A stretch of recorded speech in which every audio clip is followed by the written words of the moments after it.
अस्सलाम वालेकुम। आप देख रहे हैं प्रोग्राम एजेंडा 5। मैं हूं खतीजा राठौर। ईरानी सदर ने सोशल मीडिया पे बयान दिया है कि वादों की खिलाफ वर्जी और नाकाबंदी के दरमियान जो है वो मुज़ाकरात नहीं हो सकते। ये अहम रुकावट है जो पेश की जा रही है। अमेरिका की जानिब से अक्सर और बेशतर गलत बयानी की गई, जिसके बायस हमने देखा कि ईरान जो है वो मुज़ाकरात की मेज़ पर नहीं बैठा है। न्यूयॉर्क पोस्ट को डोनाल्ड ट्रंप ने बयान देते हुए कहा है कि अगले कुछ घंटे अहम हैं, मुज़ाकरात हो सकते हैं, बड़ी खबर जो है वो सामने आ सकती है। एक तरफ तो अमेरिका ये बता रहा है कि चंद घंटे जो हैं वो अहम हैं, जिसमें कोई बड़ी खबर सामने आ सकती है।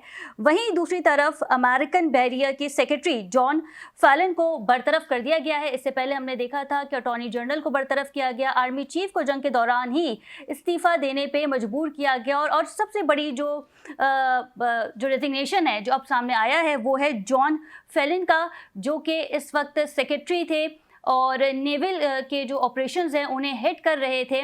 इससे पहले भी हमने देखा था कि रेजिग्नेशंस जो हैं वो अमेरिका की जानिब से आते रहे हैं। अमेरिका ईरान में रिजीम चेंज चाहता था, लेकिन ईरान में तो रिजीम चेंज ना हो सका, लेकिन अमेरिका की आला क़यादत और फोर्सेस में बड़ा रिजीम चेंज सामने आया है। इस वक्त अमेरिका ने स्ट्रेट ऑफ हॉर्मुज़ की नाकाबंदी कर रखी है और ईरानी जहाज़ को भी अपनी तहवील में ले लिया है, जिसके बाद हमने देखा कि स्ट्रेट ऑफ हॉर्मुज़ की पाबंदी के बाद IRGC ने MSC नामी जहाज़ को तहवील में ले लिया और इसकी वीडियो भी जारी कर दी गई है।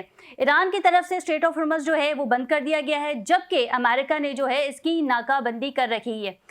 और अब जो बड़ी खबर सामने आई है, गालिबन एक और ईरानी जहाज़ को जो है वो तहवील में ले लिया गया है, जबकि ईरान ने भी 2 बड़े जहाज़ों को अपनी तहवील में लिया है। इन तमाम सिनेरियो को अगर देखते हैं तो क्या ईरान और अमेरिका मुज़ाकरात की मेज़ पर बाआसानी आ जाएंगे? डोनाल्ड ट्रंप का ये कहना है कि जुम्मा और हफ्ते के रोज़ जो है वो कोई बड़ी खबर आ सकती है। इससे पहले उनका एक बयान मौजूद है चंद हफ्ते पहले का कि एक बड़ी शख्सियत, आम शख्सियत जो है वो वाइट हाउस का रुख करेंगी, वाइट हाउस आएंगी, डोनाल्ड ट्रंप से मुलाकात करेंगी, लेकिन ताहाल नहीं पता चल सका कि आखिर वो बड़ी शख्सियत, आम शख्सियत जो थी वो कौन थी। इसमें मज़ीद